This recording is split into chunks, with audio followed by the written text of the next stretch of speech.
예, 할렐루야. 오늘은 잠언서 14장 26절 27절 말씀 두 절을 본문으로 하여서 함께 은혜를 나누겠습니다. 제가 읽어드리겠습니다. 여호와를 경외하는 자에게는 견고한 의뢰가 있나니 그 자녀들에게 피난처가 있으리라. 여호와를 경외하는 것은 생명의 샘이니 사막의 그물에서 벗어나게 하느니라. 아멘. 솔로몬은 잠언을 시작하면서 잠언을 기록한 이유는 네 가지 행할 일, 곧 지혜롭고 공의롭고 또한 정의롭게 그리고 정직하게 이렇게 행하는 일에 대해서 훈계를 받게 하려는 것이다 라고 하는 것을 잠언서 1장 3절을 통하여서 목적을 밝혔습니다. 그래서 그 중에 하나가 정직하게 사는 것인데, 이 솔로몬은 하나님께서 패역한 자를 미워하시나 정직한 자에게는 그 교통하심이 있다. 잠언서 3장 32절 말씀에 그렇게 우리에게 말씀을 주셔요. 그리고 정직하게 살면은 땅에 거하고 정직한 자의 장막은 흥하고 왕들의 사랑을 받는다. 이것을 곳곳에 우리에게 말씀을 주고 있는 것을 우리가 잠언서를 통하여서 발견할 수 있습니다.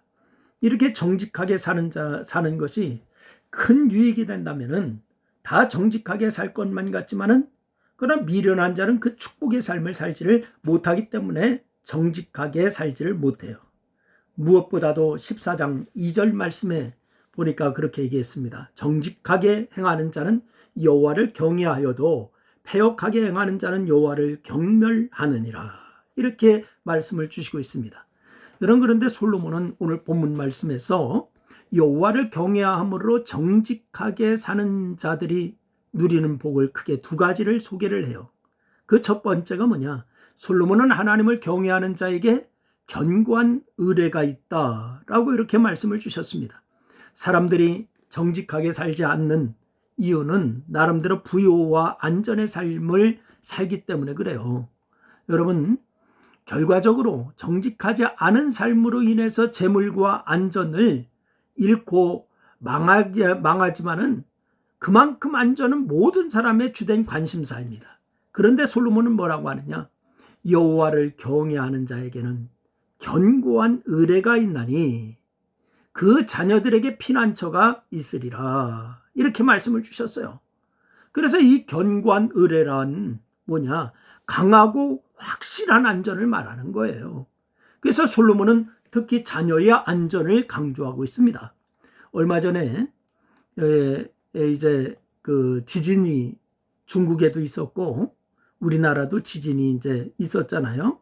그 지진 참사 때에 중국에서는 한 여인이 자식을 살리려고 쏟아지는 그 잔해를 온몸으로 이렇게 막아가지고서 자신은 죽고 어린 자녀는 살린 일이 보도되었습니다. 모든 부모가 자식의 안전을 바라지만 세상에는 자녀에게 해를 가하는 것들이 수없이 많기 때문에 우리는 강하고 확실한 안전을 제공하지를 못했죠. 통계청에 따르면 한 해의 어린이 10만 명당 1.9명이 교통사고를 당한대요. 그런데 사망자 중에 63%가 보행 중에 사망했다라고 이렇게 얘기했습니다. 여러분, 어린이 사망자 중에 교통사고가 43%이고 추락이 18%이고 물놀이가 5%이고 화재와 중독이 2%고 그리고 유괴나 실종이나 놀이안전 등 기타가 몇 프로냐? 30%입니다. 통계에서 보듯이 어린 자녀들을 한순간에 잃을 수 있는 것이 세상이에요. 여러분, 그런데 자녀의 안전을 위협하는 더 무서운 것이 있습니다. 그게 뭐냐? 가정에 있어요. 부모의 불화와 무관심과 혹은 잘못된 양육, 이 자녀의 마음에 큰 상처를 주어서 외부적 위협보다도 더 큰 무서운 결과를 낳는 것입니다. 부모가 안전은커녕 도리어 자녀를 위험지대로 내보는 그런 경우가 많이 있어요. 여러분, 그러면 어떻게 하면 좋을까요? 솔로몬은 같은 자녀를 둔 아버지로서 여호와를 경외하는 것만이 방법이다, 이걸 얘기하고 있습니다.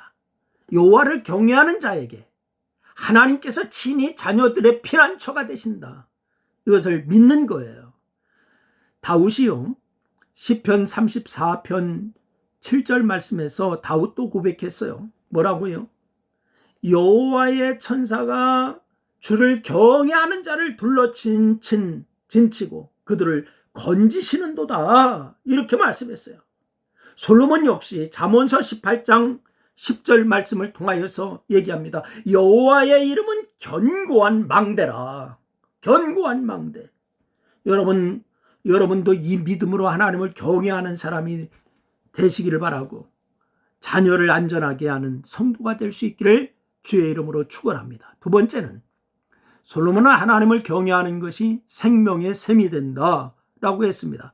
오늘 보면 27절 말씀해 보니까 여호와를 경외하는 것은 생명의 샘이니 사망의 그물에서 벗어나게 하느니라, 이렇게 말씀을 하고 있습니다. 잠언서 13장 14절 말씀에도 우리에게 말씀을 해요. 지혜 있는 자의 교훈은 생명의 샘이니 사망의 그물에서 벗어나게 하느니라, 이렇게 말씀을 하셨어요. 여러분 10장 11절 말씀에도 우리에게 말씀을 주시죠. 11절 말씀해 보니까 의인의 입은 생명의 샘이라 악인의 입은 독을 먹음 얻느니라, 이렇게 했습니다.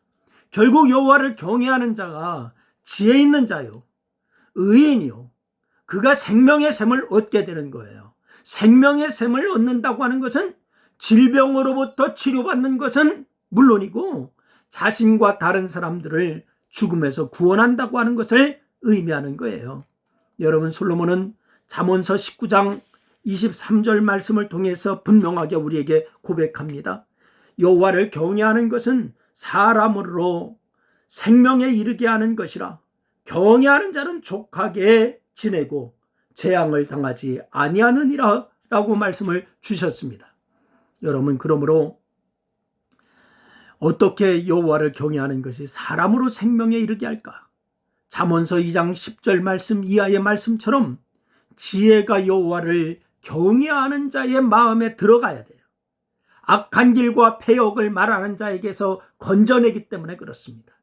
여러분, 지혜는 삶과 죽음을 결정하는 중요한 거예요. 미련한 자는 이 지혜를 거부하지만 여호와를 경외하는 자는 지혜를 받아서 사망의 올무를 예견하면서 피할 수 있게 되는 줄로 믿으시기를 바랍니다. 특히 말라기 4장 2절 말씀에서 이런 말씀을 주십니다.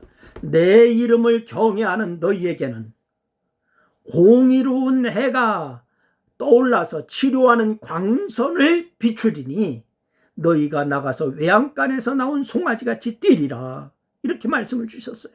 왜 여호와를 경외하는 것이 생명에 이르는 것인지에 대한 중요한 답변이 되는 말씀입니다. 하나님을 경외함으로 안전과 생명을 얻는 여러분 모두가 될 수 있기를 주의 이름으로 축원합니다. 기도합니다. 하나님, 고맙습니다.